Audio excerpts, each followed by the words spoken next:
Welcome to another edition of Around the Table with Stacy Smith as we take a look at investing and the economy. To say the markets have been volatile may be the understatement of 2022, and one definition of volatility fits the stock market this year. Liable to change rapidly and unexpectedly, especially for the worst.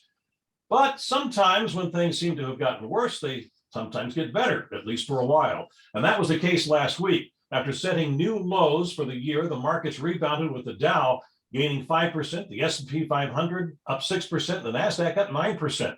And while that is encouraging, those markets indices are down double-digit percentages for the year.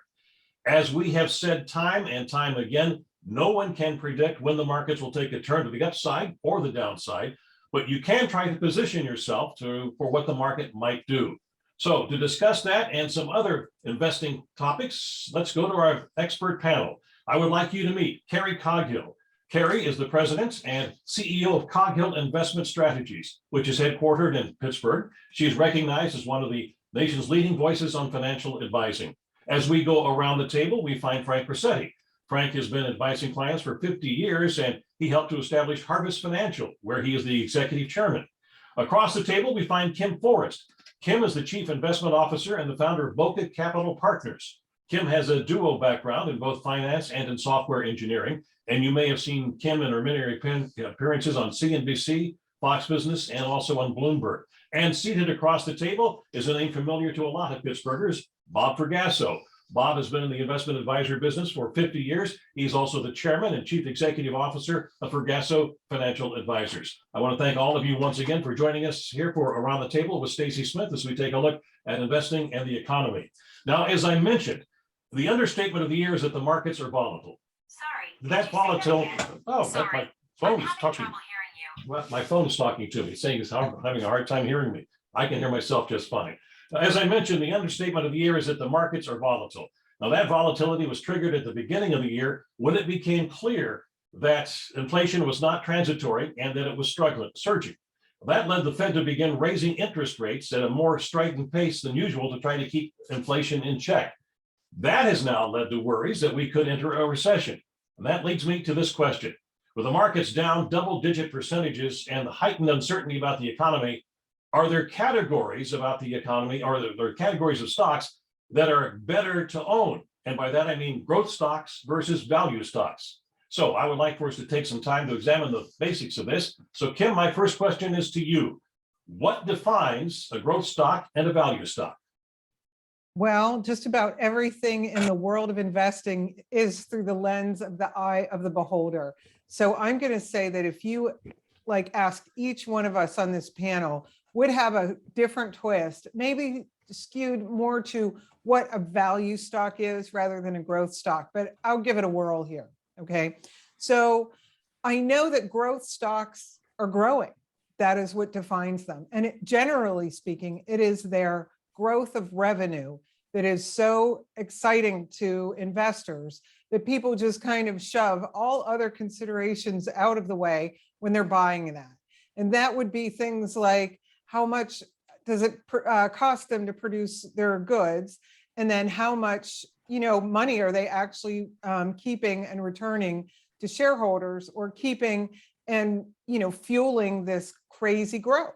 So that would be, in the past, stocks like Netflix and Google, and some of the weirder ones are like Snowflake right now, which is really a competitor to Amazon's AWS, but I'm in the weeds now. Anyhow, so back to value. So value has many nuances, but it's generally a company that is not growing at that rate, that it is kind of unloved and in a corner of the market where nobody's really looking for it to do a whole lot, but that it has extremely steady cash flow. And that is probably, not always, but probably being returned in the form of dividends. So those are just the big gross categories. But really, I'm sure everybody here on this panel has some different nuances that are going to be interesting for you to hear. I'll give you a quick distinction between the two, building on what Kim said.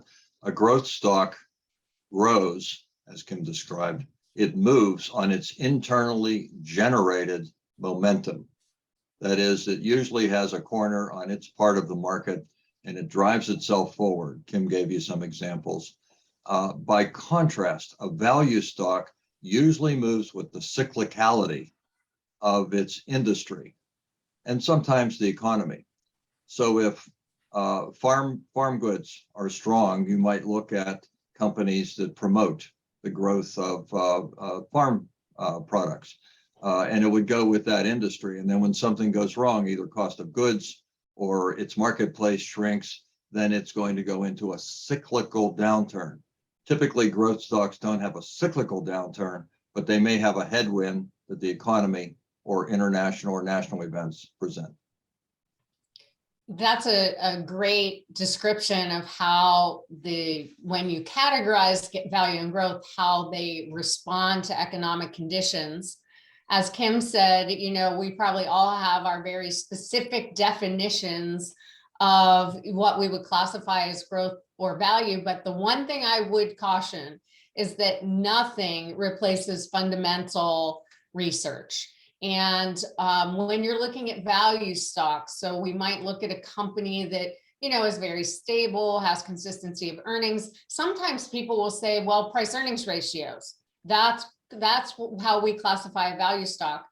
And there are stocks out there that we would consider to be what we call value traps, right? They're great value stocks. They're priced very low relative to earnings, but they have no growth or no growth catalyst, or they're losing market share.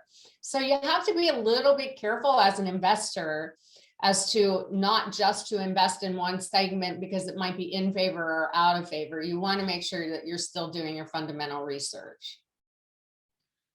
Just to add to the value trap comments that Carrie just made, you can look at various industries that if you go back into history, for a long time,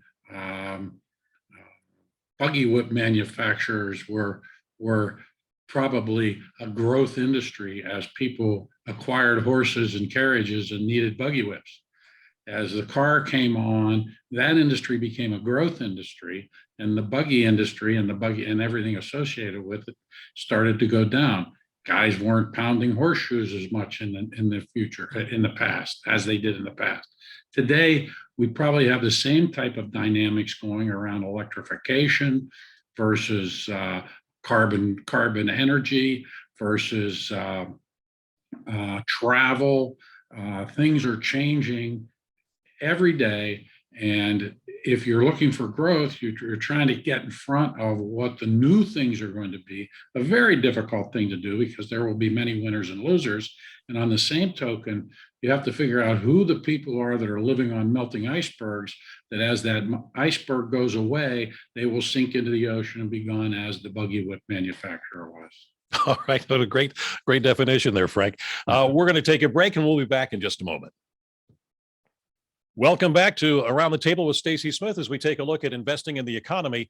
If one of the basics, I think Carrie said it, is determining a growth stock versus a value stock, the price earnings ratio. Frank, I'll go back to you. Is there a magic formula to make that determination? Magic. This is magic. I'm sitting here looking at my computer and I see 4 other people. I'm speaking with them as if we're in the same room. That's magic as far as I'm concerned. But I would bet the companies that provide this type of service have very high price earnings ratios simply because I think these are growing industries. And once they figure out how to monetize this stuff, they'll do very well. But price earnings ratios are, as it comes to stock analysis, are largely a matter of math. Back in the old days when interest rates were 7 and 8 and 9%, we used to say things like your growth rate, if it's 20%, then you probably justify a 20 PE ratio. And if it's a 10% growth rate, you probably justify a 10 PE ratio. So what has happened since then is we've got to these abnormally low interest rates, which we still have, and all projections over the next 12 months is if the projections are accurate, they will continue to be low. So that magic or that formula has less value today than it has in the past. But the math nonetheless stays the same. And typically, companies that are growing faster or at the front edge of whatever's happening next tend to capture larger price earnings ratios. And those that are trailing, the value type stocks that we've been talking about, tend to have lower PE ratios, unless their growth and value, like some people are looking at what used to be growth stocks 3 weeks ago, and now they're saying they're value stock because they've come down so much. And that's what the market has done to that. Yeah, I want to talk about this a little bit because, as Frank said, so much of this is math, and price earnings ratios. There is a math element to it, and I'm sure that Kim may discuss future cash flows. But what I really want to focus on are dividends, because a lot of times, if we're truly wanting to buy a value-oriented company, usually that company, at least for our purposes, is going to pay a dividend, because that demonstrates that the company is mature enough that they're willing to give some of their free cash flow back to investors in the form of a dividend. So looking at dividends is important. Looking at the growth of dividends, historically, has the company increased their dividends along the way? And, you know, you always want to look at other issues and other metrics that help us determine the stability of a company, like their debt and different ratios like that. Because again, you have to, as an investor, say, well, why am I interested in investing in a value company versus a growth company? There's a big caution here, and that is crowd mania. And the big lie in the case of economics is this time is different. And it's not. There are no new paradigms. What price earnings ratio means is the price of the stock versus its current earnings. So if a stock is selling for 20 and the earning is $1 a share, you're discounting the next 20 years of current earnings. So you better have growth, as they both said. So let me give you an example of mania. Some decades ago, when there was talk of going to a 4-day work week and being paid for 5, you see how everything old is new again? That's coming around, that idea. The manufacturers of bowling alley equipment were selling for 100 times earnings. And people were making a case why that was legitimate, because you need to do something with your newfound leisure time. Well, what that said was that the bowling alley companies are going to increase their earnings. So you're not paying 100 years of earnings, you might be paying 50 or 20. That's lunacy. So you have to go back to the norms for price earnings ratio to keep your natural tendency of exuberance in check. Kim's agree. I agree. Even though I come from the world of tech and I started in this industry covering software stocks, which were very much in, that was 1999, by the way, and that was very much in vogue to be a software stock with no earnings, which boggles the mind because all you're really doing is paying people and you have a few machines. So it's not like you have a huge amount of capital invested, but still people found ways to create software companies that didn't make money, but I digress. What I have found over my now 23 years in this business is that even value stocks have to have growth. Carrie touched on it, that one of those markers for growth could be a continued emphasis on increasing their dividend. And some companies are extremely good at that. And if you look at their stock prices over time, they continue to rise. And so what we're trying to do with portfolios is get you total return. So that could be through increased dividends, it could be through price appreciation, but I don't want anyone here that's running their own portfolio, when they're looking for dividends, to simply go out and get the highest dividend payers, because at the end of the day, you want both of those things to increase. So I've found a discipline called growth at a reasonable price.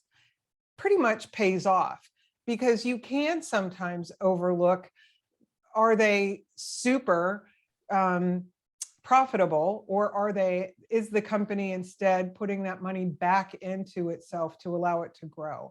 So I think walking that line between growth and value is really important, because you might get a great dividend payer, but if the rest of the market goes up and your company doesn't, that means your value of your portfolio is, treading water, and nobody wants that in a rising market. Well, let me go back to a basic here if I can, and that for our viewers, the price earnings ratio, since we're talking about that. Can you give me someone give me just a basic explanation of what that really means? I mean, the price compared to what projected earnings are, or what the earnings actually are? Current. So it's all in the current. And here it's a two-step, like the Texas dance. The first step is you look at the earnings of the entire company divided by the number of shares outstanding. Earnings divided by all the shares. That means earnings per share. In my example of a few minutes ago, let's call that $1 a share. What is the price of the stock right now? I used the example of 20. So the price 20, earnings ratio, $1 is 20. The PE ratio is always to 1. So the price earnings ratio is 20 to 1 or 20. So the PE is 20. If a PE is 75, that means that group of investors believes that future earnings are going to go up so quickly and so far that 75 current PE will be justified, because future earnings will grow the E in that equation and make it more reasonable. Don't bet on future earnings. You got to look at where it is now for your entry point. If it's already discounted in today's price, you got yourself an overpriced stock. There is a metric, though, called forward PE.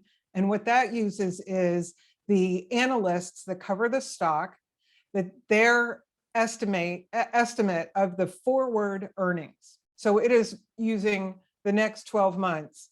And I prefer looking at that, because it's showing you what, it's dividing today's price by tomorrow's earnings, which we're using to value the stock anyhow, if you're going out future periods and discounting those earnings back. But you have to make sure that the company has enough analysts following it for it to be meaningful. And yes, I am getting in the woods with math right now. Yeah. And to pick up on that, when you are looking at future earnings, it's important to understand what's driving that growth. And then you can go to a more of a higher level to say, okay, do I agree with that? Do I agree, given that with all the inflation, that some of these companies, leisure companies, for example, are going to be able to meet their growth rates, considering that consumers don't have as much extra cash? I do think it's really important for investors to know, when they are looking at price earnings ratios, to make sure they understand how it's calculated. Some research companies, Value Line in particular, will take the last 6 months earnings and then the anticipated future earnings. So sometimes it's a really good question about how people get to price earnings ratios. Let's underscore something Kim said. You have to have a wide variety, different sources of analysts covering a company. If 2 analysts are covering a company and they're reporting and they're talking about it over lunch, you have a very narrow view. They can be bamboozled. There are old scams about salad oil being replaced with water, and they're hyping earnings and that sort of thing. That's a true case. You need to have a couple dozen people from different houses covering, and then the consensus is something you can count on. All right, we have to take a break, but I also suppose it makes a difference of whether it's a 1, 2, or 3 martini lunch at the same time. We'll be back in just a moment. Welcome back to Around the Table with Stacy Smith. We're taking a look at investing in the economy. We're focusing in right now on growth stocks and value stocks. And to prove that I don't know what all of you know, I was surprised last week to learn that some high-flying growth stocks are now falling into the value category. Frank mentioned this just a moment ago. So, Carrie, Should one adjust what they own because of that, or is it a good thing for a stock to be on a growth list and a value list? Well, again, going back to what Kim said at the beginning of this show, we all have different definitions of growth and value. And when I'm looking at it, I'm a purist. A growth stock isn't going to fall its way into the value category. It's just going to be a cheaper growth stock versus a company that is a growth company that matures into being a value-oriented company. So, to specifically answer your question, this is why having an investment philosophy is really important. Because when we look at modeling for our clients based on their goals and objectives and risk tolerance, we know how much we want to have in each category out of the gate. We want to maintain X% in growth, X% in value. When you do that and markets fluctuate and you rebalance your portfolio, which is really important, right? We've been in an environment where growth stocks have performed or value stocks have performed, growth hasn't. If you own the quality that you want to own, whatever that may be, and you look at this imbalance, it may be a good time to sell some of your value that's done well and reallocate it to that growth that you've identified as being a part of your portfolio. It is a painful, emotional thing to do because everyone's saying, why would I sell my winners and go to my losers? Well, the reality is that process over the course of time, called modern portfolio theory with rebalancing, has enabled investors to achieve a higher rate of return than just being stagnant with your portfolio. It's particularly painful in times like this when the media is running around talking about recessions and Russia and all these dramatic events, making it very difficult for people to accept the fact that because something went down doesn't mean it's going to go away. And it's very difficult. And because it went up doesn't mean it's going to go higher. Trees don't grow to the sky. And sooner or later, things get so inexpensive, they just quit going down. There's no one left to sell. And when that happens, if you never could figure out when that's actually going to happen. But when it gets ridiculously low, it's time to rebalance, as Carrie was talking about. A growth stock never becomes a value stock, except, as Carrie said, over time when its industry matures. So what you're saying, or what people may be saying, oh, it's now a value stock. What they're saying, that's a shorthand way of saying it's gone into value, or better yet, undervalued territory. A growth stock is still driven by its own momentum. It might have faltered, but that's what you're evaluating. It didn't become a cyclical company, which is what a value stock is. And I'll pile on here. Don't wait for that thing to go back to its price that it was just 6 months ago in like 6 months. What happens is this: the people who want to own growth stocks, unless these companies can turn it around and make their revenues grow like the good old days, like a year ago, the people who are pure growth investors will not look at these stocks. And the people who are value investors are going to put them in the penalty box and eye them with great skepticism, as they should. So it will take a very, very long time for this to turn around with respect to a price. One of the examples that I can give you is Cisco back in the early 2000s. It was everyone's darling. It was leading the NASDAQ. And it was trading, I think it's 60 PE, which that's pretty rich for an equipment company. Well, it had a couple of bad quarters. The momentum people, which we haven't even gotten into those people, you could be growth, value, or momentum, but the momentum people just left that name because the growth after the year 2000 wasn't doing what everybody had anticipated it was doing. So that company languished for a very long time. And it was maybe 15 years before it came back up to the price that it had been selling in the year 1999. So don't think that today's bargains or yesterday's treasures are going to be tomorrow's treasures. And I'll just caution, add on to that. That example that Kim just gave, we have dozens and dozens and dozens of those examples that just happen now. A lot of these high-flying growth companies that don't have earnings, and it was all based on future growth and, you know, lower interest rates. We have had a mini internet bubble explosion, except it's with other types of technologies this time around. So, you know, I do caution investors that just because some of these stocks, these prices have come down, it may be a very long time for them before they recover, just like Kim had mentioned. We have to take a quick break. We'll be back in just a moment. Welcome back to Around the Table with Stacy Smith. We're taking a look at investing in the economy. We've been focusing this program on growth stocks and value stocks. So, Bob, I'm going to ask you this question. There are thousands of stocks from which to choose. So how does one know which growth stocks or value stocks to choose?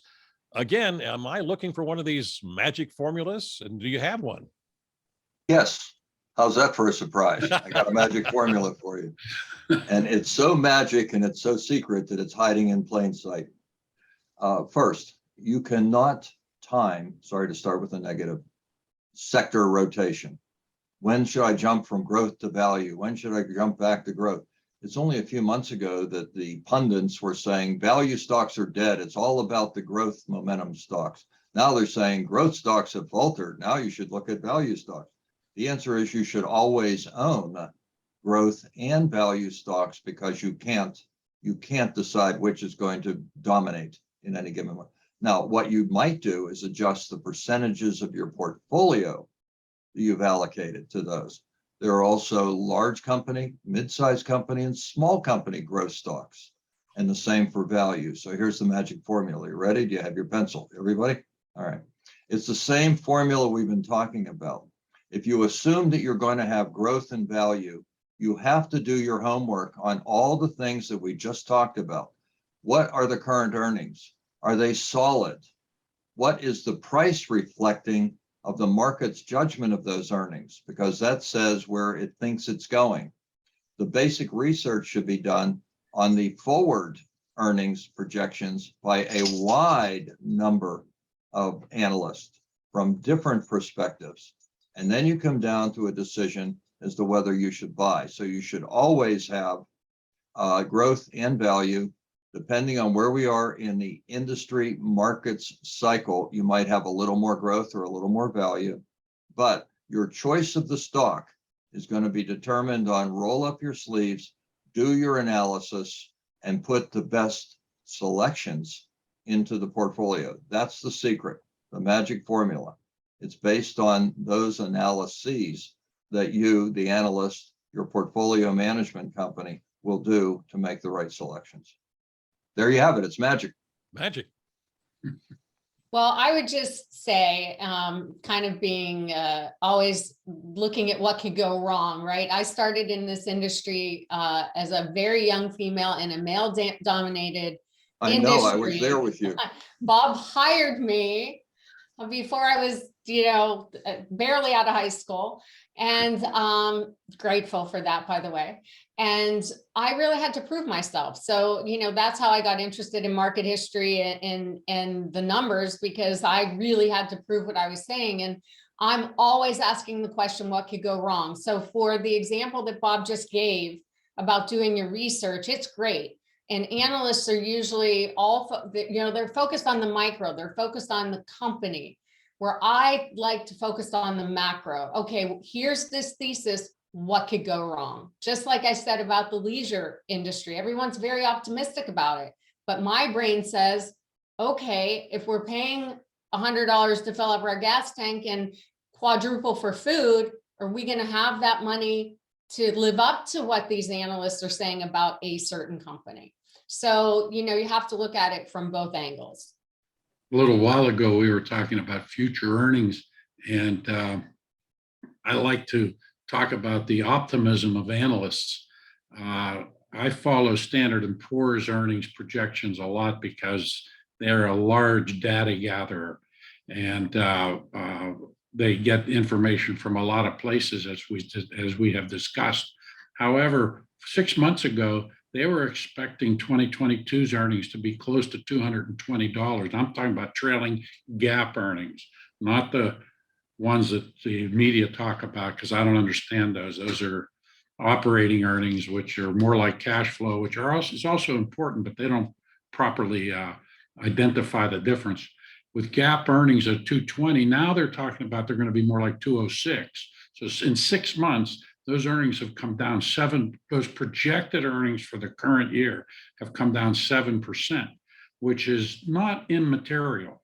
And I wonder if the media people at corporations are spinning the expectations lower, or they're actually going to be lower. And that's the 64, I guess nowadays we'll say $1 million question. All right. Kim, we have about 30 seconds, 45 seconds for you to wrap it up. Sure. Having been a sell side analyst, which means one of those analysts that do the projections, the companies are trying to beat you down in your estimate so that they can step over the estimate and look good, you know. So that's my free information to everyone, is companies are always really trying to make sure they can achieve those earnings. But it is a cautionary tale. My really quick thing is sometimes things go right. Ask yourself, why do you like this company? What is the growth driver? And make sure it's either in revenue or it shows up in the earnings. And those are two areas that you have to look at, because that's what drives stock prices: growth in revenue and growth in earnings. All right. Quick personal point. Carrie, you have worked hard to accomplish what you have, and I'm very proud of you. And I think there's a story for investors in that. It's not an easy ride. You have to work hard to be successful at anything you do, including portfolio management. Thank you. Well, there is a lot more to discuss on how to manage your portfolio, and we will do that in upcoming sessions. So once again, I want to thank Carrie, Bob, Frank, and Kim for joining me. And I hope that you join us again the next time for Around the Table with Stacy Smith.